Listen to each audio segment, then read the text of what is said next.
نزمارين عغمك يسوس من دمه نزمارين عغمك يسوس من دمه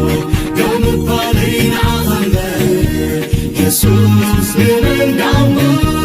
يوم الطالين عغمك يسوس من دمه لسنتين عغمك يسوس من دمه لسنتين عغمك يسوس من دمه يقربك يقربك يقربك يقربك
يقربك يقربك يقربك يقربك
سنتين عخمك يسوس من دمه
مسكانا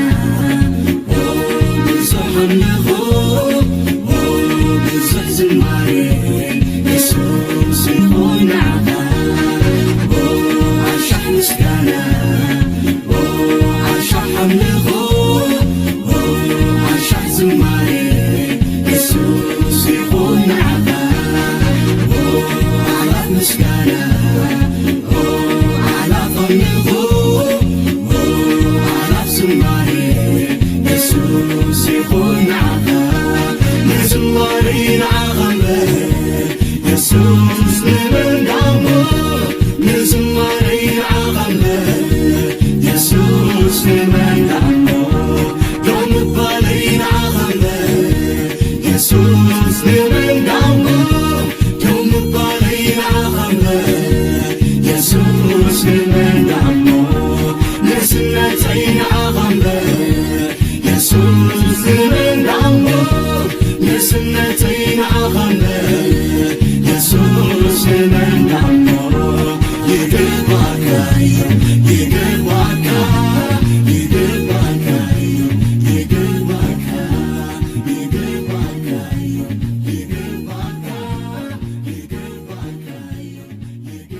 نأملاخ سبحات يقولنا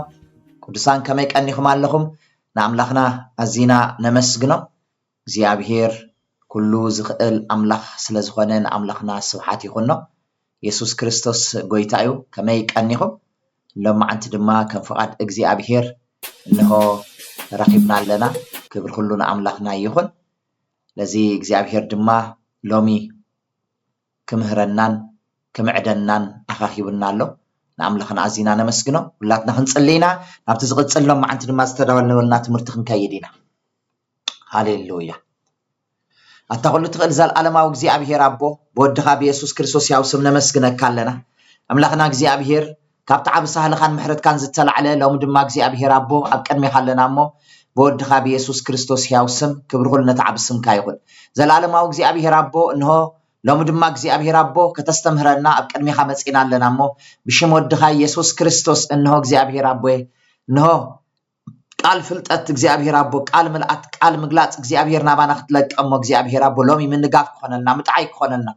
ምፍዋስ ኮነልና በዘን መሃሮ ዘለና መልእክት ጳውሎስ ናብ ሰብ ፊሊጵ እግዚአብሔር ጎይታይን አምላኸይን ሕና ድማ እግዚአብሔር አቦ ካባታቶም ብዙሕ እንመሃሮ ነገር ኣለናሞ ንዓኻ خبيرና ንሓልፈሉ ቃል ውሽጥና ክወርሶ በዝማዓልት ዝንጽልልና ግዚውን ሰዓትን ኩሉ ንዓኻ ሓሊፍና ንህበካ ኣለና ኣተኹሉ ትኽእል ዘለዓለማዊ እግዚአብሔር አቦ ንስኻ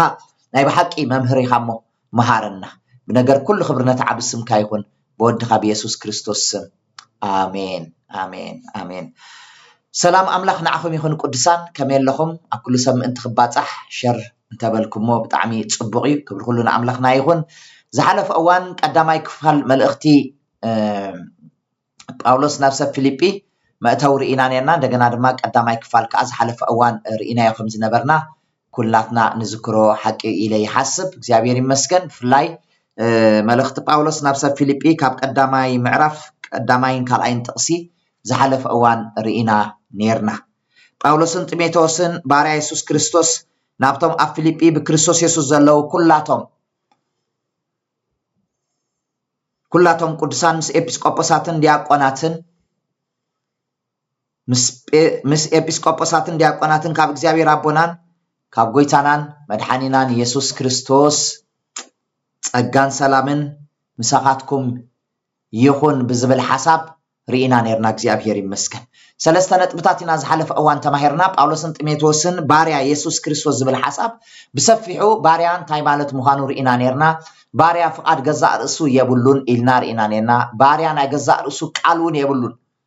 ፍቃድ ርእሱ እንተዘይብሉን ናይ ገዛእ ርእሱ ቃልውን የብሉን ኢልና ሪኢና ነርና ባሪያ ናይ ገዛእ ርእሱ ክብረቱን የብሉን ኢልና ነርና እንታይ ዳይ ክብረቱ ተልና ንጎይቱ ብዘኽበሮ ቁጽሪ ሓቢሩ ምስ ጎይቱ ዝኸብር ኢልና ነርና እግዚአብሔር ይመስገን ስለዚህ ንጎይታ ብዘኽበርና የቁጽሪ ባሪያ ብዝኾንና ቁጽሪ ጎይታ ብዝኸበረ ብህይወትና ቁጽሪ ንሕና ድማ ምስኡ ሓቢርና ከም ንኸብር ሪኢና ነርና ባሪያ ናይ ገዛእ ርእሱ ክብረት የብሉን ስለዚህ ብዙ ዓይነት ባርነት ከም ዘለውን ሪኢና ነርና ባሪያ ሰይጣን ምዃን ኣሎ ባሪያ ሓጢአት ባሪያ ዓለም ባሪያ ሰብ ባሪያ ገንዘብ ሐዋርያ ጳውሎስን ኣብ ጋላትያ 1:10 ከምዚ ኢሉ ኣሎ ሕጂ ከንሰብ ዶ ወይስ ንኣምላኽ ይባህ ዘብል ዘለኹ ወይስ ንሰብ ክሕጉስ ዝደሊ ዘለኹ ገና ንሰብ ክሕጉስ እንተ ዝብል ባሪያ ክርስቶስ ኣይምኾንኩን ነይረ ይብል ስለዚህ እዚ ናይ ሃዋርያ ጳውሎስ ናይ ባርነት ነገር ኣዝዩ ዝተረድኦን ክርስቶስ ርእሱ ዝወፈየ ዝሃበ ሰብ ምዃኑ ይንርዳእ ብጣዕሚ ካብ ዝገርመና ድማ ጳውሎስን ጢሞቴዎስን ንብል ጢሞቴዎስ ወዱ እዩ ንሃዋርያ ጳውሎስ ስለዚ ናይ ጢሞቴዎስ ብእምነት ናይ ሓቂ ወደይ ኢልዎ ኣሎ እግዚአብሔር ይመስገን ስለዚ እቲ ናይ ሓቂ ወዱ ድማ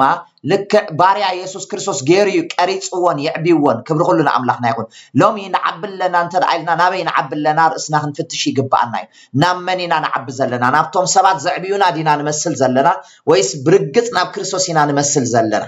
እቶም ሰባት ብሓቂ ንክርስቶስ ዝመስሉ ተደኣ ኮይኖም እሰየው ከም ሃዋርያ ጳውሎስ ዝበሎ ከምቲ ኣነ ንክርስቶስ ዝመስሎ ዘለኹ ንስኻትኩም ድማ ንዓይ ምሰሉ ኢሉ እዩ ብትብዓት እሞ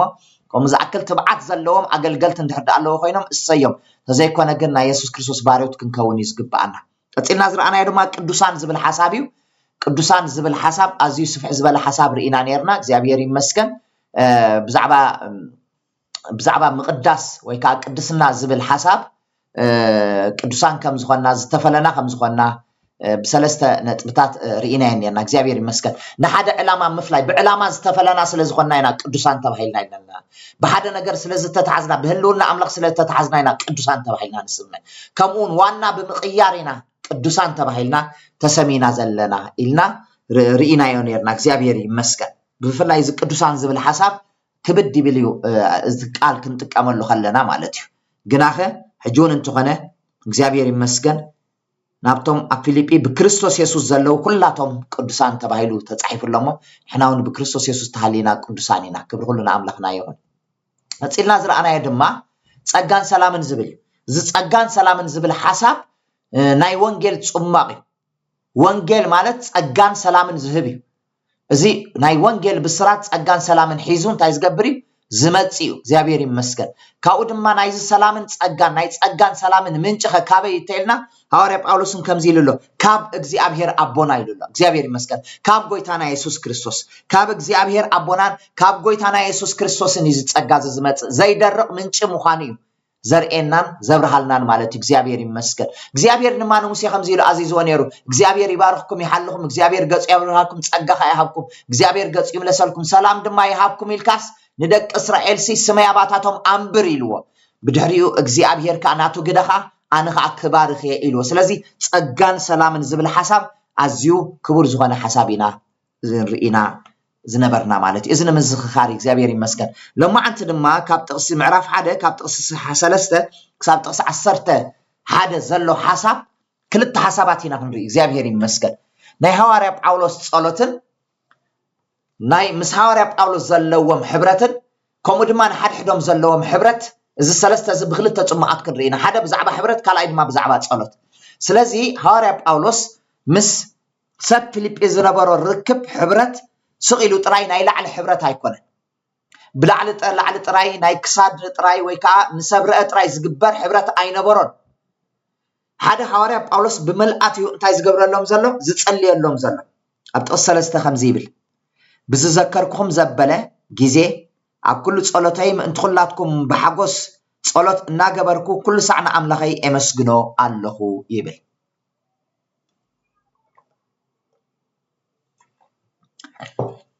እምበር ሃዋርያ ጳውሎስ ንሰብ ፊልጵ ብዝዘከርኩም ዘበለ ይብሎም ኣሎ ኩሉ ግዜ እዚ ኣገልጋሊ እዚ እዚ ሃዋርያ እዚ ነዛ ቤተክርስትያን እዚ ኣይዝክራ ነይሩ ኣብ ጸሎተይ ምእንቲ ኩላትኩም ኢሉ ለዚ ሃዋርያ ጳውሎስ ነዛ ማሕበር እዚኣ ብመልአት ይጽልየላ ከም ዝነበረ ኢና እንርዳእ እግዚአብሔር ይመስገን ኣብ ኩሉ ጸሎተይ ብሓጎስ ጸሎት እናገበርኩ ዝብላ ቃላት ኣሎ ሳልሳይ እውን ኣብ መወዳእታ እልምን ኣለኹ ዝብል ቃላት ኣሎ ስለዚ ሃዋርያ ጳውሎስ ንሰብ ፊልጵ ብመልአት ዝጽልየሎም ዝነበረ ሰብ እዩ ጥራይ ኣገልግልዎም ምኻድ ዘይኮነስ ጥራይ ቃላቱ ደርቢሎም ምኻድ ዘይኮነስ ጥራይ መጽሐፍ ጽሒፍሎም ምኻድ ዘይኮነስ እንታይ ደኣ ብመልአት ድማ ብሓቂ ካ እንታይ ገብረሎም ነይሩ ይጽልየሎም ነይሩ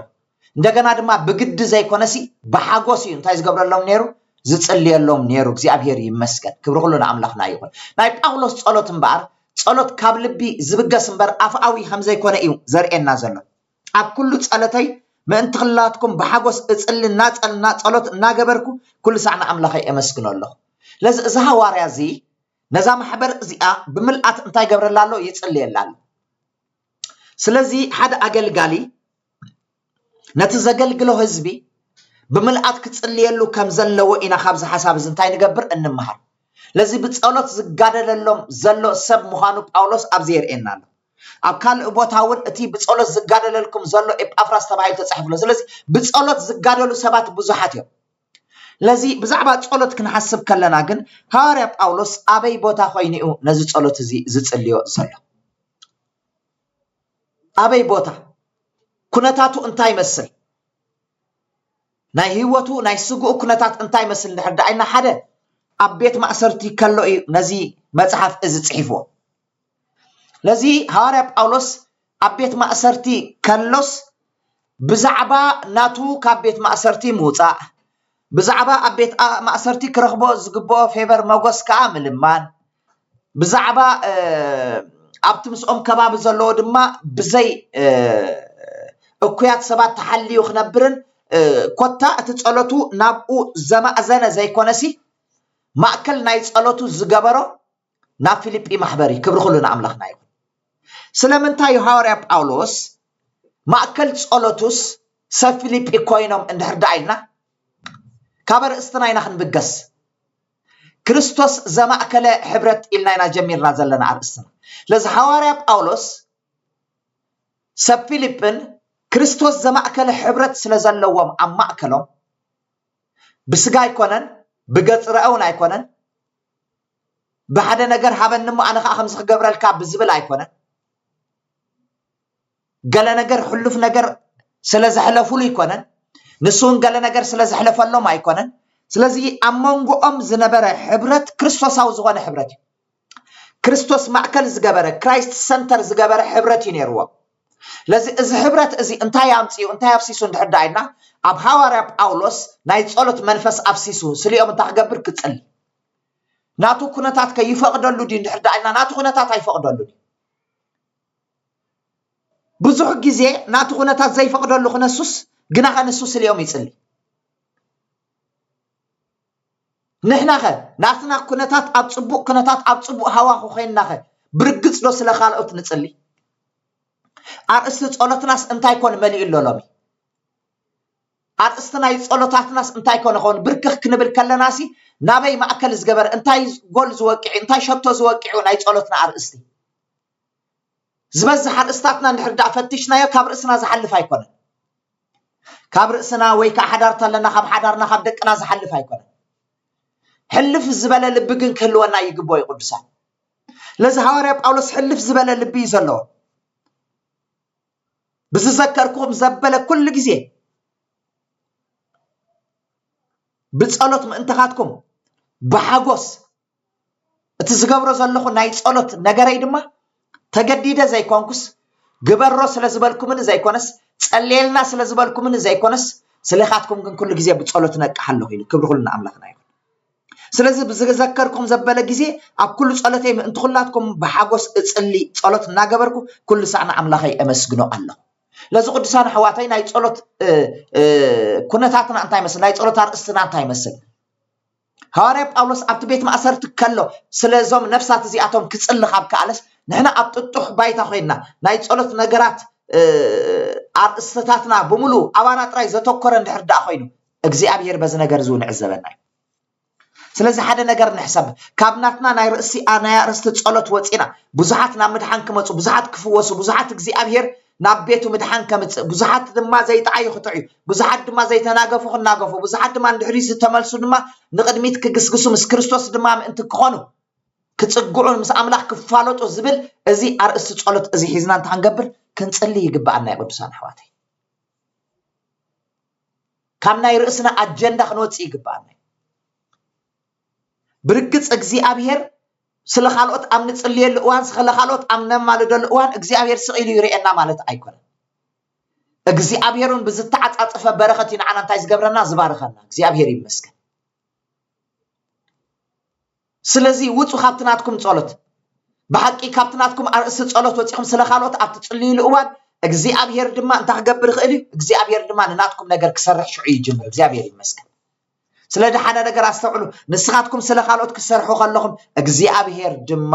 سليخم تحجبري ክጽልይ እግዚአብሔር ይመስገን ስለኹም ድማ ከማልድ ስለኹም ድማ ክግደስ ስለኹም ድማ ክትንሲ እግዚአብሔር ይመስገን ንዓኹም ድማ ዘገልገልኹም ሰባት ድማ ዘገልግልኹም ድማ ሰባት ድማ ክህበኩም እስኻትኩም ንኻልኦት ኣብ ተገልግሉ እስኻትኩም ንኻልኦት ኣብ ትኾኑሉ እዋን እግዚአብሔር ድማ ንዓኻትኩም ድማ ዘገልግልኹም ድማ ሰባት እንታይ ገብረልኩም ይልእኸልኩም እግዚአብሔር ይመስገን ስለዚ አርእስቲ ጸሎትና እንታይ ኮን ይህሉ ሎሚ መጽሐፍ ኢዮብ ኣብ ምዕራፍ 42 ከምዚ ዝብል ቃሊና ንረክብ ኣብ ጥቕሲ 9 ጀሚረ ከምብዌ ሽዑ ኤሊፋዝ ቴማናዊ ቢልዳድ ሽዋዊ ሶፋር ናዕማዊ ከይዶም ከምቲ እግዚአብሔር ዝኣዘዞም ገበሩ እግዚአብሔር ከዓ ንኢዮብ ተቐበሎ ኢዮብ እትፈተውቱ ምስ ጸለየ እግዚአብሔር ንምርኮ ኢዮብ መለሶ እግዚአብሔር ከዓ ንኢዮብ ኣብ ልዕልቲ ቀደም ዝነበሮ ዕጽፍ ገይሩ ወሰኾ ይብል እግዚአብሔር ይመስገን እምበኣር ኣብዚ ቃል እዚ ከም እንሪኦ እዞም ሰለስተ ይዕሩኽ ናይ ኢዮብ ስለፈተውቱ ኣብ ዝጽልየሉ እዋን እግዚአብሔር ድማ ንምርኮ ኢዮብ ታኸም ዝገበሮ ከም ዝመለሶ ቃል እግዚአብሔር ይነግረና ስለዚ ስለፈተውትና ክንጽልይ ከለና ስለ ካልኦት ክንጽልይ ከለና ስለዚ ጸልኡና ክንጽልይ ከለና ስለ ሽምና ዘኽፍኡና እውን ክንጽልይ ከለና ስለዚ ኾነ ካልኦት ሰባት ክንጽልይ ከለና ኮታ ካብትናትና አጀንዳ ወፂና ስለ ካልኦት አጀንዳ ክንጽልይ ከለና እግዚአብሔር ዝተማረኸ ምርኮ እንተለና ከይተረፈ ክመልሶ ይክብር ኩሉ ንኣምላኽና ይኹን ለዚ ናይ ኢዮብ ምርኮ ኣዝዩ ብዙሕ ምርኮ ተወሲድዎ ነይሩ በሓንቲ መዓልቲ ደቁን ንብረቱን ነገራቱን ኩሉ ጠፍዮ በሓንቲ መዓልቲ ሰበይቱ ሒዳቶ በሓንቲ መዓልቲ ነገራት ኩሉ ተወዲይዎ ለዚ በብዙሕ ስቃይን በብዙሕ መከራን በብዙሕ ሕማምን ሽግርን እናሓለፈ ክነሱ ግናኸ እሙን ኮይኑን እግዚአብሔር ኣኽቢሩ ክሳዕ መወዳእታ ጠጠው ዝበለ ሰብ ለዚ እዚ ምርኮ እዚ ድማ እግዚአብሔር ታገይሩሉ መሊሱሉ ክመልሰሉ ከሎ ግን እግዚአብሔር ታይልዎ በቃ እስኻ ጸልየሎም ኢሉ እግዚአብሔር ይመስገን ሃሌሉያ ክብር ኩሉ ንኣምላኽና ይኹን ሃሌሉያ ብፍላይ ኣብ 42 ምዕራፍ ጥቕስ 7 ከም ዝብል ቃል ንረክብ እግዚአብሔር ንኢዮብ እዚ ምስ ተዛረቦ ንኤሊፋዝ ቴማናዊ በሎ ብዛዕባ ከምቲ ኢዮብ ባርያይ ዝገበሮ ጌርኩም ቅኑዕ ስለ ዘይተዛረብኩምን ኣባኻን ኣብ ክልቲኦም መሓዙትካን ኩራይ ተቓጺሉ እዩ ሕጂኻ 7 ዝራብዕን 7 ድዑልን ሒዝኩም ናብ ኢዮብ ባርያይ ኪዱ እሞ ብናይ ርእስኩም መስዋዕቲ ምሕራር ኣዕርጉ ኢዮብ ባርያይ ክጽልየልኩም እዩ ይብል ንኡ ክቕበሎ እየ ከም ኢዮብ ባርያይ ጌርኩም ብዛዕባይ ቅንዕና ስለ ዘይተዛረብኩም ምእንታው ኢለ ከምቲ ንዕሽነትኩም ዝግባእ ኣይክገብርኒ ክብር ኩሉ ንኣምላኽና ይኹን ስለዚ ኢዮብ ምስ ጸለየ ናይቱ ምርኮ ጥራይ ተመሊሱ ዘይኮነስ ናይቶም ዝጸለየሎም ሰባት ዕሽነት ከይተረፈ እንታይ ኮይኑ ተወጊዱ ዕሽነቶም ከይተረፈ እግዚአብሔር ታገይሩሎም ኣርሒቁሎም ክብር ኩሉ ንኣምላኽና ይኹን ከምቲ ንዕሽነትኩም ዝግባእ ኣይክገብርኒ ከም ዕሽነትኩም ኣይምልሰልኩምኒ ንዓይ ምንም ነገር ኣይሐጎስኩምን ዘሐጉስ ነገር ወላ ሓንቲ ነገር ኣይገበርኩምን ብዛዕባይ ቅንዕና ኣይተዛረብኩምን ከምቲ ኢዮብ ባርያይ ገይሩ ብዛዕባይ ቅንዕና ዝተዛረቦ ንስኻትኩም ድማ ብዛዕባይ ቅንዕና ጌርኩም ኣይተዛረብኩምን ኢሉ ሕስብዎ ኣለኹም ሕሰብዎ ንኢዮብ ከጸናንዕዎ ኢሎም ዝመፁ ሰባት ንኢዮብ ግን ከጸናንዕዎ ኣይከኣሉን ንኢዮብ ግን ንልቡ ክድግሱ ኣይከኣሉን ببزح نجارات مبيش كمان زود قالات بزح قالات يزاربوا نيرم سها حاجاتنيا إخا بدلنيا إخا بدلنيا حاجاتنيا أنت زي تخون إجزاء كم زجرو أي مقاس عكان يلومون يزاربوا نيرم كوتا زجبرون زي جبرون أمسيهم يلتفلون نيرم نعم زما سلام نجارات يجبرون نيرم جناخ زخول نجارات قبل عليو جرام كنا السمسي إيوب جن تايز جبر زل إجزاء مس عزازو إجزاء ما أنت توم فتوتو دمه متصلي مسبالو متصلي እግዚአብሔር ይመስገን ምርኮ ተመሊስሉ ነቲአቶም ድማ ብዕሽነቶም እግዚአብሔር ኣይመለሰሎም ስለዚ እዝም ናይ ምርኮ መምላስ መገድ ካብቲ ሓደ እንታይ እንድሕዳይና ንስኻ ስለ ካልኦት ክትጽልይ ከለኻ ስለ ፈተውትኻ ስለ ካልኦት ክትጽልይ ከለኻ ስለ ዓመጽቲ ክትጽልይ ከለኻ ስለ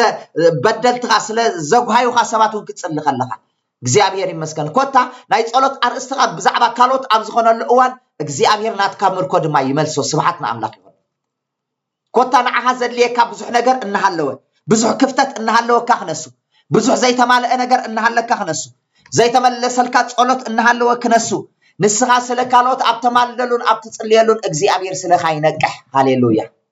قبل إيوب كنجح كل رئينا ينجح إجزاء مسكن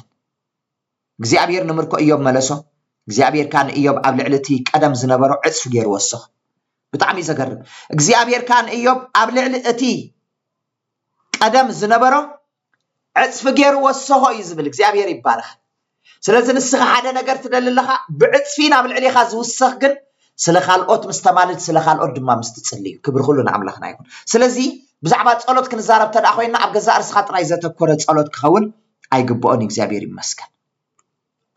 ኩሎም ኣሕዋቶን ኩላተን ኣሓቱን ብዘለው እቶም ቀደም ዝፈልጥዎ ዝነበሩ ድማ ናኡ መጽኦም ኣብ ቤቱ ምስኡ እንጌራ በልዑ ስለቲ እግዚአብሔር ዘውረደሉ ኩሉ መከራታት ከዓ ሓዘኑሉን ኣጸናንዕዎን ነፍስ ወከፎም ድማ ሓንቲ ብሩን ቀለቤትን ወርቅን ሃብዎ እግዚአብሔር ድማ ንኢዮብ ካብቲ ቀዳማይስ ነቲ ዳሕራዩ ኣብሊጹ ባረኸሉ ይብል ሃሌሉያ ክብርና ኣምላኽና ይኹን ንሱ 14000 በጊዕ 6000 ገመል 1000 ጽምዲ ብዕራይ 1000 ካ ኣነሰይቲ ኣድግ ነበሮ 7 ኣወዳት 3 ኣዋልድ ከዓ ነበራው ነታ ቀዳመይቲ ይማሚ ነታ ካልአይቲ ቂጽዓ ነታ ሳልሰይቲ ቂርን ሃቁን ኢሉ ሰሜን ኣብ ኩላ እታ ሃገር እቲኣ ከም ኣዋልድ ኢዮብ ዝበላ መልክዕኛታት ኣይነበራን ኣብ እንድማ ርስት ምስቶም ኣሕዋተን ኣውረሰን ይብል ክብር ሁሉ ንኣምላኽ ብጣዕሚ ዘገርም እዚ ዓይነት ምርኮ እግዚአብሔር መሊሱሉ ንኢዮብ ክብር ሁሉ ንኣምላኽና ይኹን እግዚአብሔር ድማ ንኢዮብ ካብቲ ቀዳማይስ እቲ ዳሕራይ ኣብሊጹ እንታይ ገበሮ ባረኾ ሃሌሉያ ናይ በረኸት ምንጪ ኣብ ገዛ ርስኻ ጥራይ ኣተኪርካ ምጽላይ ኣይኮነን ስለ ገዛ ርስኻ ጥራይ ምሕሳብ ኣይኮነን እዚ ኣይገበርካለይን እዚ ድማ ይመላእካለይን በዚ ጎዲሉ ንሎ ከም ዝባ ኮይኑ ጥራይ እትብሎ ኣይኮነን ስለ ካልኦት ጎደሎ ጸሊ ስለ ካልኦት ሽግራት ጸሊ ስለ ካልኦት ዝተበደሉ ፍትሒ ኣውፅእ ስለ ካልኦት ዝተበደሉ ሰባት እየየልካ ብኸ ኣልቅስ ስሊኦም ደውበል እግዚአብሔር ድማ ስሊኻ ደው ክብል ሃሌሉያ ምርኮ እግዚአብሔር ክመልሶይ ስብሓት ንኣምላኽ ይኹን ኢየሱስ ክርስቶስ ጎይታይ ካልእ ብዛዕባ ጸሎት ክንፈልጦ ዘለና ሐዋርያ ጳውሎስ ኣብ ኩሉ ጸሎተይ ኢልዎም ኣሎ እሞኻ ኣብ ቤት ማእሰርቲ ኣብ ሽግር ኣብ መከራ ናቱ ሕቶ ከይተመለሰ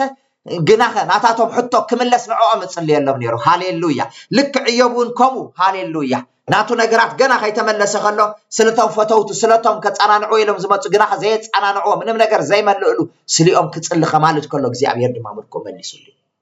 ስለዚህ ኩነታት ኣይሕዘካኒ ዘለኻዮ ኩነታት ብዛዕባ ካልኦት ምጽላይ ኣይሕዘካኒ ኣነ ኣብ ከምዚ ዓይነት ኩነታት ከለኹ ንዓይ ጽለየለይ እምበር ኣነ ንኻልኦት ከመይ እጽሊ ኣይበሃል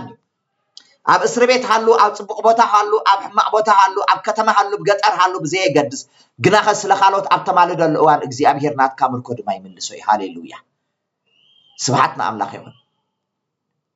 ከምኡ ድማ ብዛዕባ ጸሎት ክዛረብ ከሎ ሐዋርያ ጳውሎስ እንታይ ኢሉ بحاجوس يزتصلي لكم زلخ يلوم هاليلويا بحاجوس صلوت እናገበርኩ ይዝብል بحاجوس صلوت እናገበርኩ بجدي አይኮነን በሐደ ነገር በመድፈ አይኮነን በእንካን ሃባን አይኮነን بحاجوس صلوت እናገበርኩ ስለዚህ ስለቶም ሰባት ክንጽል ኸለና ድማ بحاجوس እናንተ አንገብር ዘለና ክንጽል ዘለና ባህ እናበለና ተሐጉስና እናንተ አንገብር ዘለና ክንጽል ዘለና ክብር ሁሉና አምላኽና ይሁን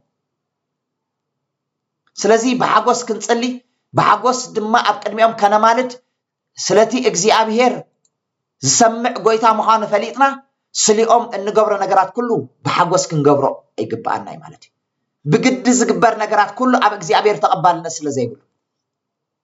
ማሃብ እንተኾነ በሐጎስ ክንገብሮ ጸሎት እንተኾነ በሐጎስ ክንገብሮ አገልግሎት እንተኾነ በሐጎስ ክንገብሮ ሐዋርያ ጳውሎስ ንጢሞቴዎስ ክምዕዶ ከለውን እቶም ሽማግለታሲ بجد ዘይኮንሲ እንታይ ዳ በሐጎስ ምንት ክገብሮ ይሉሎ بجد ምግልጋል ዘይኮንስ በሐጎስ ምግልጋል بجد ምጽላይ ዘይኮንስ በሐጎስ ምጽላይ ስለዚህ ጸሎትና ድማ በሐጎስ ክኸውን ይግባእ ሳልሳይ ድማ እልምን ኣለኹ ኢሉ ሐዋርያ ጳውሎስ እንታይ ገብር ኣለኹ እልምን ኣለኹ ኢሉ ኣብቲ መወዳእታ ጥቕሲ ትሽዓተ ኣብቲ መወዳእታ ከምዚ ይብል ንኽብሪ ኣምላኽን ምስጋኑን እቲ ብኢየሱስ ክርስቶስ ዝርከብ ፍረ ጽድቂ መሊእኩም ኢሉ ሕጂ ሐዋርያ ጳውሎስ እጸልየሎም ጥራይ ኣይኮነን ዘሎ እልምን ድማ ኣሎ ኣብ ኣምላኽ ጎይታ እልምነካ ኣለኹ እናበለ ጽልሎ እቲ ብኢየሱስ ክርስቶስ ዝርከብ ፍረ ጽድቂ መሊእኩም ኢሉ بفرة صدق أنتي كمل وزا محبر زي أنتي قبر الله مالو يلمن الله مالو دو إلو يلمن الله مالو سلام أنتي كابت حدث تتوعنا يتوع فرة صدق ملينا أبز مدرز خن ملالسي بفرة صدق خن الجهاد بفرة صدق كبابينا خن مليو بفرة صدق نبوز حسابات نعمد حنا صدق خن صوعي بفرات قدمان حطياتكم كنني مانتي نزينا تصوعنا سلاذ حواري ጳውሎስ ነዚ እልምን ኣለኹ ኢሉ ክሳታ መዓልቲ ክርስቶስ መዐንቀፍ ዘይብሎም ንጹሃትን ምእንቲ ክትኮን ክሳታ መዓልቲ ክርስቶስ ድማ መዐንቀፍ ዘይብሎም ክትኮን نسبات التعنقفوا نوانجل التعنقفوا بأكايدهم التعنقفوا نبزحات أحوات التعنقفوا بأجلجلتكم التعنقفوا بسبكاتكم مزمركم التعنقفوا زي كونس انتي لا معنقف زي بلهم كخانوا أب كل قدناتهم أب كل جعزوا أم معنقف زي بلهم أنت كخانوا سليهم انتي جبرالله يلمن على سبحتنا أملاك يكون يسوع كريستوس قويتاي كتيلو خانتايلو نصحات ما انت تكونوا قايلوا بك نصحنا زلوا هيوت بنصحنا يداوم الناس رحوا زبلعوا بنصحنا زمصوم نغرات زقبلوا بنصحنا زسرحون زغبرون بنصحنا زغلغلوا بنصحنا املاك كبري لهم دوز بلو كل نغراتهم كوتا بنصحنا جمير بنصحنا زودع ما انت خون المنا لهم نيرو كبر كلنا املاكنا يهون اتزحيش كتمرمرو نازل ما تصلي لهم على اتزحيش كمرمرو زحيش نغر كمرمرو بزح كبابيهم بزح زشجر نغرات الله بزح كمرمر زغبو نغرات الله كل ززمت اكاس الكا تقبلوا معنات ايكونه ززمت اكا تمرت زسمعك يا تمرت زسمعك يا سبكات سيلك اوش تقاتي خيو تخيد معنات ايكونه انتي دا تمرمر زحيش تمرمر مصحفات تمرمر تغنازب حواري باولس دما نزخ انتي غبرلكم الله المنالكم الله خبلهم كلن ري قصيلونما اتفقرهم بفلطاتن بمستوعلن زبله كل عزيو نابزحك خيد لذي فقرهم نابزحك خيد دلل حواري باولس اتفقركن سقيلو كم نفاس خيد فقر طراي زي كونس وي نايل على فقر طراي زي كونس وي نخلو نغرات بقى كفقري ناي طباي فقر زي بلو غنا فقر زمسل زلو كخادو زي كونسي بفلطاتن بمستوعلن زبله يلو مالو بفلطاتن بمستوعلن نزي اتفقرنا بفلطاتن بمستوعلن كوني غبوي تفقر كريستوس حانسا اوشطنا فسيسه حدش حجي نقبلو زمص فقر يلن فقري كريستوس اوشطنا الله لازنت زلو فقر جنعو جن كنشرفو جن كنكل علنا نتفقر جن تعنقبرو كنشرفو نتفقر دما كنكافلو نتفقر دما كنهبو يقبعنا نت زي رأيو أملاخ أفكرك عزبل من حاول تسألتها نسقتها نفسي لو متحب قدس لذين أملاخ فقرها تقلت قالو أباها مساخا نزلو سبات مستفكر تراي أملاخون يفكرني إلو زحسب أفكرك عيلكا سلا الزمر كالو ويسلا السبخ كالو يكون أبتم مساخا أبكبابي خازلو بفقري مسقت ملالس أملاخ كم تفكرو بزيزر فلت بزيزر رقاقت أملاخون بزيزر رقاقت سألك قد إذا فقر زي انتاي زحازي فقر مالتك سقيلو باك حقي فطراي زغيد مالتي نطعين حمومن سقيلو زحقف نزتقاقي سقيلو زحقف نزبدل سقيلو زحقف دحان باك أقدفو حاونا انديو دحان قدفا باك حفتنا انديا نابل سقيلو زحقف دحان قدفو السلا آقل قال انديو دحان قوي تحتو نابل كوم أودي تفقري كريستوس فقرو خوين إنا بزا مدرزي أتاقايدو جن كلتا نقرات كأي قبر نيرو كبر كلنا عملاخنا يخون أبقل أوانات يمعدن يمكر نيرو أبقل أوانات دم حايلة التقيمو أقل نقر كأي قبر نيرو إذا كل نقرات زقبرو زنبرون كاف فقر استلع عليه بيتي بيت صلوت تسمى إلو نسخاتكم قد بيت قحالالو قبركم وإلو نتي صدق شرف تخدن كلو خلو فقر يبلون دي مالد دي كريستوس اللوم بر بملأت فقر اللوم حق أنيا زخونة ملكوتاو زخونة فقر مبرا اللوم لذي كم قبارو فقر يبلون أي سمعني هارب بيتروس عبدال أوان مستقاقه سيطان زيابير يقنا حكا نايسب امبر ناي أملاك سأي تحسبني هاكاباي رحاق إلو ده قبره الله كغنحو خلينا بيتروس زخونة هو خيلو أبزارب اللو زنبر أوان بيتروس إلو سيطان كم سرناي كحاحيكم تمني أنا قنا سليخا لمنكو إلو بك سليخا تسألخو كم سيطان كم سرناي كحاحيكم كمان سخاص أيستفحال كان أي فلت كان قنا أنا خسليخا انتاي قبركو لما فريساويان مصيام ابزحتو وتنكل نغرات ابزحتو بزح غزي يزاربون نيرو اتوم لقلقات مقابر يلو مال نتي وانጫ زبانو نغرات كله تحصبو اوشط غنا كتران عمص ملي ولو عمص يخم بلم نيرو سلازي عمص يخم مبالو فقر يبلو اندي كريستوس مالتي سلازي فقر مالت سقيل كانو كله نغرات الشرورنا بالكام حقاف مالت ايكونه فقر كريستوس حنس اوشطنا فسيسا غنا بفقري نمعد بفقري نقصص بفقر دما نجنح بفقر دما نمهر بفقري نسبخ بفقري نقلقل بفقر دما كل نجر نقبر هاليلويا ስለዚህ ፍቅሪ ክበሃል ከሎ ኩሉ ብሽፍኑ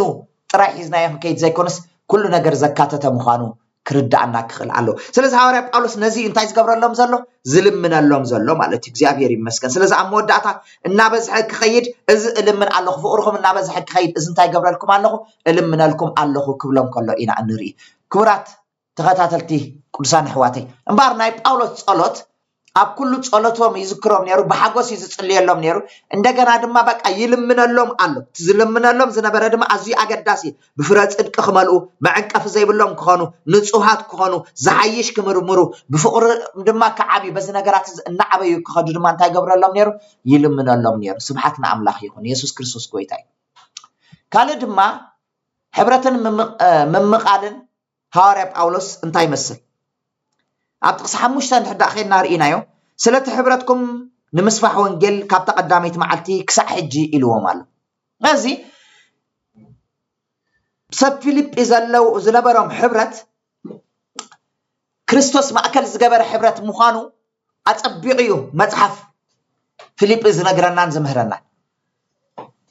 ኣብዚ መጽሓፍ እዚ ክርስቶስ ዝብል 4 ግዜ ተጠቂሱሎ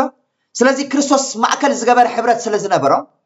እቲ ሕብረቶም ድማ ንምስፋሕ ወንጌል እዮም ዝጥቀምሉ ነይሩ ሕብረት ብዙሕ ዓይነት ሕብረት እዩ ዘሎ ሰባት ንኽፍኣት ከማን ይሓብሩ እዮም ንእኩይ ሓሳባት ከማን ይሓብሩ እዮም ንኣምላኽ ዘይብሉ ሓሳባት እውን ይሓብሩ እዮም ክብረት ገዛእ ርእሶም ከይትንከፉን ይሓብሩ እዮም ንርእሶም ክከላኸሉ ይሓብሩ እዮም ብዙሕ ዓይነት ሕብረት እዩ ዘሎ እዚ ብዙሕ ዓይነት ሕብረት ግን ማእከሉ ክርስቶስ ስለ ዘይኮነ ዋጋ የብሉን ንምስፋሕ ወንጌል ክኸውን ኣይክእልን እዩ ሰብ ፊልጵ ግን ሕብረቶም ብክርስቶስ ኢየሱስ ማእከል ዝገበረ ስለ ዝነበረ እቲ ሕብረቶም ድማ ንምንታይ ይጥቀመሉ ነይሮም ንምስፋሕ ወንጌል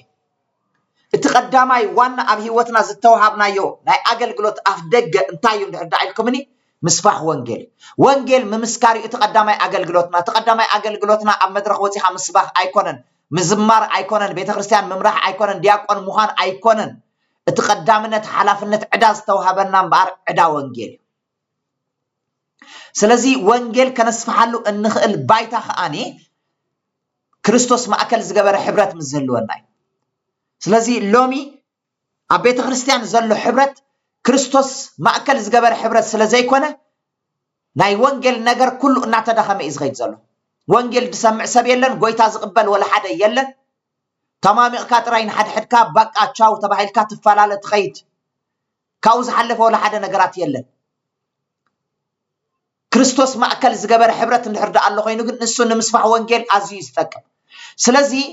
እቲ ትክክለኛ ዝኾነ ሓቀኛ ዝኾነ ሕብረት ስለ ዘየለ ወንጌል ደይሰፍሕ ዘሎ ኣብዛ ናይ ማሕበር ፊልጵ ግን እንታይ ዝርአ ዘሎ ሓቀኛ ዝኾነ ክርስቶሳዊ ዝኾነ ሕብረት ስለ ዘሎ ብኡ መጠን ድማ ወንጌል እናሰፍሐ ይኸይድ ኣሎ ማለት እዩ ስለ ሕብረትኩም ንምስፋሕ ወንጌል ተቐዳመይቲ መዓልቲ ክሳብ ሕጂ እቲ ኣባኻትኩም ሰናይ ግብሪ ዝጀመረኻ ንሱ ክሳዕታ መዓልቲ እቲ ኢየሱስ ክርስቶስ ከም ዝፍጽሞ እዚ ተረዲአ እዩ ኣለኹ ይብል ለዚ ሐዋርያ ጳውሎስ ይምስክረሎም ኣሎ ነዞም ሰባት እዚኣቶም እቲ ኣባኻትኩም ሰናይ ግብሪ ዝጀመረ እግዚአብሔር ኣሎ ብምሕባርኩም ኣብ ሕብረትኩም ድማ ክርስቶስ ማእከል ጌርኩም ኢኹም ሓቢርኩም ዘለኹም ንኻልእ ዕላማ ኣይሓበርኩምን ኣብ ዝኾነ ይኹን ዓይነት ሕብረት ክትሓብሩ ከለኹም ሓደ ነገር ሕሰቡ ኣብቲ ሕብረት እቲ ክርስቶስ ዘማእከለ ሕብረት ድዩ ንሓደ ሰብ ክትድግፉ ኢልኩም ኣይትሕበሩ ንሓደ ሰብ ከተሐጉሱ ኢልኩም ኣይትሕበሩ ንሓደ ሰብ ባህ ከተብሉ ኢልኩም ኣይትሕበሩ ገለ ምእንቲ ክድግፉኹም ኢልኩምን ኣይትሕበሩ ክትሓብሩ ተደኣ ኮይንኩም ክርስቶስ ማእከል ጌርኩም ሕበሩ ማእከላይ ናይ ሕብረትኩም ክርስቶስ ይኹን ኣብ ዝኾነ ይኹን ሕብረት ማእከላይ ክርስቶስ ተደኣ ዘይኮይኑ ትርጉም የብሉን እቲ ሕብረት እቲ ከስልጥ ኣይክእልኒ ናይ ጽድቂ ሕብረት እውን ኣይኮነን ስለዚ ኣብ ዝኾነ እዋን ኣብ ተሓብሩሉ ክርስቶስ ሒዝኩም እንኪዱ ማእከላይ ክርስቶስ ሒዝኩም እንኪዱ እቲ ኩሉ ኸኣሊ እቲ ኩሉ ዝፍውስ እቲ ኩሉ ብኸኣልነቱ ክገብር ዝኽእል ጎይታ ፍታሕ ከውፅእ ዝኽእል ጎይታ ምሕረት ክገብር ዝኽእል ጎይታ ኢየሱስ ሒዝኩምዎ ማእከል ኪዱ ፍቲ ሕብረት ሽዑ ንሱ ማእከል ጌርኩም ሕበሩ ናይንካን ሃባን ምቅባል ዘይብሉ እሱ ከኽብረካ እስኻ ከተኽብሮ እስኻ ጎሽ ክብለካ እስኹ ጎሽ ክብሎ ኣጆኻ ክብለካ ኣጆኻ ክትብሎ ናይ እሽሩሩ ዓይነት ሕብረት ዋጋ የብሉን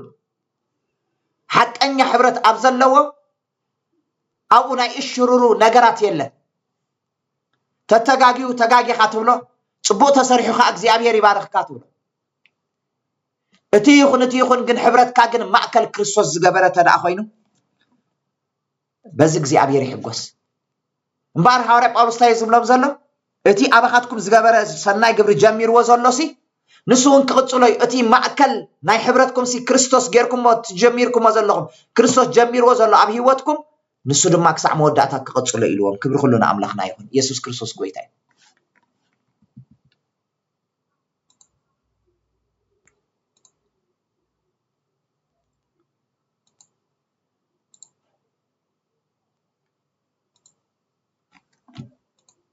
الشي كبر كلنا أملاخنا يكون لازم قدسان حواتي أبز حساب إز النريو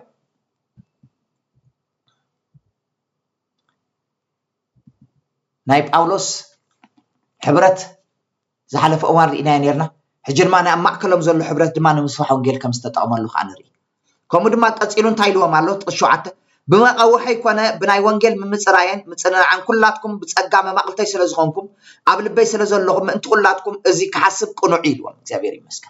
سلازي حبرتهم سب فيليبين حد حدهم حبرت مقبارهم تراي زي كونس حبرتهم دماء مصفحارب أولسون عزيز صنع كم زنبر إنا نري انتاي لو مالو ما مقلتي إلو مالو ما مقلتو ناي منتاي بما قوحي كوانا بناي وانجيل من مصرايين بناي وانجيل أسرتو بممصرايو بمصننا بخلو بتصقى ما مقلتو زغون سباتيو تصقى يهبو تصقى دما يهبوم تماقلتيهم أمونغو حوارب أولوسن أمونغو سب فيليبين كفتات يلن ما مقلتيهم حق أنيا زغون حبرتي زلوا كمتي أماكلهم حق أنيا حبرت هاليوم وانا مسمع وانجيل زتات عملو كمو دما أمونغو بأولوسن أمونغو سب فيليبين ما حق أنيا حبرت سلازنبره أب كله قدناتات قعزو أب كله ناتاتهم هيوتون كي ترفع نسو أمناتهم هيوت النعتوا نساتهم أمناتو هيوت النعتوا ما مقلتيهم بتسقى ما مقلتي سلازغونكم قبل بي سلازلهم ما انتو خلاتكم إذا كحسب قنوع إلو زابيري مسكن كبر كلنا أملاخنا يكون سلازي بوانجيل بموقعو كي ترفع ما مقلتو خينهم بجنزب ما مقلتو خينهم بتسقى ما مقلتو خينهم بمتصننع ما مقلتو خينهم أفراديت أصد تبهله نايتا محبر أقل قال زنبر السبيم لإخاملو جنزب يبام كيد أقل قلو إذا جنزب زما أتصحلو إلى مخيدم نمتصننع كخونه نناي وانجيل استأسرلو متصننع انتو خونه تسقام انت كافلوه هاليلويا سلازي كيدوم دما جنزبهم حيزوم تسقى أكافلهم مجزيابير يبارك نسون تسقى يكافلهم كبر كلنا أملاخنا يكون إزي مأكل كريستوس مأكل الزجابر حبرت سلازلومي أمونغو سب فيليبين أمونغو هارب أولسن مأكل كريستوس مأكل زجابر حبرت سلازلو إذا عينت نجارات إزيو النرء مالت زيابير يمسكن سلازي ما مقلتي إلو ماله بلوغات كريستوس يسوس مخلاتكم كما يجري خمسنا فوقكم أملاخ مسكرة يدو مايلو سلازي أبتحك أني حبرت زلو أو منفاق الله قدسان حواتي معرخ نديكم حبرت تنافقوا معرخ نديكم حبرت نافقكم وتمتوا معرخ نديهم سباتنا تحبرتكم زنافقوا معرخ نديهم نبيت خريستيان حبرتكم نافقهم زمتوا اسك إذا أستوعلوا أقلقلت غنوا ولا تقلقلتي معرخ نديهم نحبرت زنافقوا سبات بقد تقديدهم ديهم زمتوا ويس نافقهم يوم زمتوا هارب أولوس جن بلوهات يسوع كريستوس نخلاتكم كما يجري خمسنا فوقكم أملاخ مسكريلو مأكل كريستوس مأكل الزجبر حبرت سلازلوهم نايب حق من نفاق الله اتم مأكل عندي زغونة نجر وسانيو ناي حبرتنا عند كريستوس زي كوينو ناي حبرتنا عندي كريستوس عند حردا زي كوينو خلنا نفافر عين خلنا إنا ناب حبرتنا من تاي خاتخيد حبرت حواس لازنا فوق كاري خاتخيد ويس كالي نجرات علامة حيسكي خاتخيد إذن خثنا فوقلو ناي نافقات نجر أوشتغا كعبتنا أخوينو حبرتكم انتاي كخونا له كريستوس ما أكل زجبر حبرت كله خير على ومالت إكزابير يمسك كبرات قدسان حواتي مبارن لو بعنتي النريو زلنا حسابات ازي يمثل هواري باولوس اب كل صلاتي بحاجوس صلوت ناغبركو المنالكم الله إلو حواري باولوسن سلا سب فيليب زصليو ጸሎትን ኢና ርኢና ብዛዕባ ጸሎት ሓደ ነገር አልዒልና ከምኡ ድማ ብዛዕባ ሕብረቶም ሰብ ፊሊጵ ንሓድሕዶም ዘለዎ ሕብረት ንምስፋሕ ወንጌል ከም ዝኾነ حقኛ ሕብረት ኣብ ዘለዎ ነፍሳት እንድበዝሓ እዛ ኣስተውዕሉ حقኛ ሕብረት ክርስቶስ ማእከል ዝገበረ ሕብረት እንድሕርዳ ኣሎ ኮይኑ ብግዲ ነፍሳት ኣብኡ ይበዝሓ እግዚአብሔር ይመስገን ከምኡ ድማ ሐዋርያ ጳውሎስን ሰብ ፊሊጵን ዝነበሮም ሕብረት ድማ ርኢና بمقاوحي كوينة بناي وانجيل ممصراي مصنعن كلاتكم بتصقا مماقلتي سلازغونكم يلبك بتصقاسي مماقلتيهم انا تصقا زماقلكم طرايه ايبلن تصقا مكففالي كابኦም تصقا يقبل كابو دما تصقا يقبلوا نمصننا زخون ገንዘብ ليخوم اليوم نسو دما ملእخت خالي يخلوم እግዚአብሔር ይመስገን ስለዚህ بتصقا مماقلتي سلازغونكم يلوم አለ ስለዚህ ሕብረትና تصقا እንመቃቀለሉ ሕብረት እዩ حدا تراي عبي جزيفو زرعيلو ايكونن حدا عبي جزيفو خم غوليات زرعيلو ايكونن كل نجر زغز ايكونن كل نجر زعبلل ايكونن صقا ممققالي اوشت حبرت صقا ممققالي اوشت حبرت صقا ممققال اندحردا زيله كريستوس ماكل زيغبر حبرتي زحبرت زمانتي ስለዚህ በጸጋ መመቀቃል አብዘለው ግን ሐቀኛ ሕብረት አለው ማለት ነው ክብር ሁሉ ለአምላክና ይሁን ስለዚህም በአር ጸጋ መመቀቃሊ እስኻ ጸጋ ትህብ ጸጋ ድማ ተቀበል ትህብ ጥራይ አይኮነን ተካፍል ጥራይ አይኮነን እንታይዳ ንስኻ ድማ ጸጋ ትህብ ሰተም ድማ ጸጋ ትካፈል ጸጋ ተቀበል ጸጋ ድማ ትህብ ብዙሓት ሰባት ነዚ ነገራት ዝብኻለ ነገር እዮም ዝሓስቡ ንሳቶም ጥራይ አካፈልት ክኾኑ ኣብቲ ማሕበር ንሳቶም ጥራይ በቃ ወሃብት ክኾኑ ንሳቶም ጥራይ ክረአዩ ዝደልዩ ብጣዕሚ ብዙሓት እዮም ዘመን እዚ ጸጋ ግን መምቀቃሊ ሐቀኛ ሕብረት ኣብዘለው ጸጋ መምቀቃሊ ብዘይ በአኹም አነ ደው ክብል አይከልኒ ብዘይ በአይ ድማ ንስኻትኩም ልክዕከሙ ስለዚህ ተአባኹም ዘሎ ጸጋ ይንዓይ የገድሰኒ ተአባይ ዘሎ ጸጋ ንዓኹም የገድሰኩም ስለዚህ ብናተይ ጸጋ ገለ ነገር ተዓቢው ብናትኩም ጸጋ ድማ አነ ገለ ነገር ይዓብ ማለት እዩ ብናተይ ጸጋ ስኻትኩም ገለ ክፍተት ይምላልኩም ብናትኩም ጸጋ ድማ ገለ ክፍተት ናተይ ድማ ትምሉ ስለዚህ ብጸጋ መምቀቃል አመንጎ ሐዋርያ ጳውሎስን ሰብ ፊሊጵን አዝዩ ዛዕበየ ነገር ከም ዝኾነ ታገርና ኣለና ርኢና ኣለና ማለት እግዚአብሔር ይመስገን ክብር ሁሉ ለአምላክና ይሁን ስለዚህ ቅዱሳን ሕዋታይ እንሆ ላይክ ፋል ትምርትና ኣብዚ ወዲና ኣለና እግዚአብሔር ይመስገን አምላክ ተፈቂዶ በህይወት ካንተ ሃሊና መልእክት ጳውሎስ ናብ ሰብ ፊሊጵና ነጽንዕ ዘለና ኣብዚ ቅጽል ዘሎ ጊዜ ድማ እግዚአብሔር ይመስገን ካብ ጥቅስ 12 ጀሚርና ኣብኡ ዘሎ ሓሳባት ድማ በደንብ ተንቲና ክንሪኦ ኢና እግዚአብሔር ይዕዚዙ ይባርኽኩም حصير ጸሎት ክንጽልይና ቅዱስን ዘለዓለማውን ዝኾንካ እግዚአብሔር አቦና ነመስግነካ ኣለና በዚ መዓልቲ ድማ ካባኻ ዝኾነ ቃል ስለዝመጻልና ተመስገን ነው እግዚአብሔር ጎይታይን አምላኸይን ሐዋርያ ጳውሎስ ካብቲ ዝነበሮ ማእሰርቲ ሽግር መከራ ኮይኑ ስለ ካልኦት ክጽልን ከማልድን እግዚአብሔር ጎይታይን አምላኸይን እንሆ ዘይ ሐቀኛ ሐዋርያ ዘይ ዓይነት አገልግሎት የገልግል ነይሩሞ ንሕና ድማ እግዚአብሔር ጎይታይን አምላኸይን ካምናትና አጀንዳ ወጪና እግዚአብሔር ንኻልኦት ክንከውን ምእንቲ ክንክእልሲ بشم ودخا يسوع كريستوس لومي እግዚአብሔር አቦ እንሆ አውሽጥና ጾር ከተቀምጣልና እጽል አለሁ ኢዮብ ሰለፈተው ተምስጸለ እግዚአብሔር ድማ ንምርኩኡ መለሰሉ ተባሂሉ ኣብ ቃልካ ከም ዝተጻሕፈ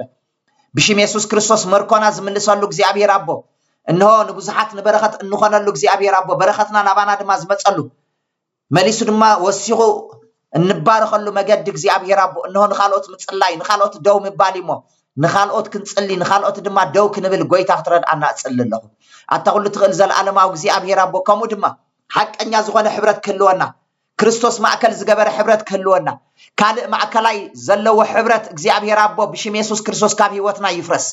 ይፍረስ ብጎይታ ብኢየሱስ ክርስቶስ ያውዝም ንስኻ ዘይብሉ ሕብረት ንስኻ ዘይትረአየሉ ሕብረት ወንጌልካ ዘይሰፍሓሉ ሕብረት ጸጋ ዘይምምቕቃል ዘይብሉ ሕብረት እግዚአብሔር አቦ ሕብረት ኣይኮነን እሞ بشم ودها يسوع كريستوس እግዚአብሔር አቦ ናብ ተሐቀኛ ሕብረት እግዚአብሔር አቦ እንሆ ንቤትካ ንማሕበርካ እግዚአብሔር ንህዝብካ ከተእቱ ጽልለኹ ኣታኹሉ ትኽእል ዘለዓለማዊ እግዚአብሔር አቦ ጸጋ ምምቕቃል ዘለዎ እሞ ሕብረት ብሽም ወድኻ ኢየሱስ ክርስቶስ ማእከላይ ንስኻ ኮይንካ እግዚአብሔር አቦ ጸጋ እንመቃቀል ክንከውን እግዚአብሔር አቦ ሓደ በይኑ ጥራይ እግዚአብሔር ዝገዝፈሉ ዘይኮነስ ሓደ ኣካል በይኑ ጥራይ ዝገዝፈሉ ዘይኮነስ كلاتهم أكلات حبيرهم زعبيلو እግዚአብሔር كون حبرت እግዚአብሔር أبو إنه أمل عالم زلو حبرتات እግዚአብሔር أبو تصل له بشم يسوع كريستوس ما يتقام مقال እግዚአብሔር أبو كل انتنو بحنسا زعبد أمبر እግዚአብሔር أبو اتحاد دنك خوينو اتحاد دما نبينو تراي زعبيلو حبرت እግዚአብሔር أبو كابخا يكونن مو بشم ودخا يسوع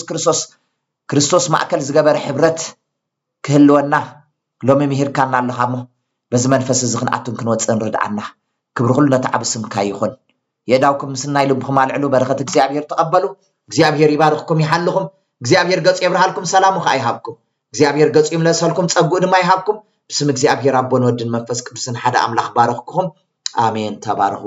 ሻሎም ኣብ ዝቕጽል ግዜ ከም ፍቃድ እግዚአብሔር ክንረኸብ ኢና ጎይታ ምስኩላትና ይኹን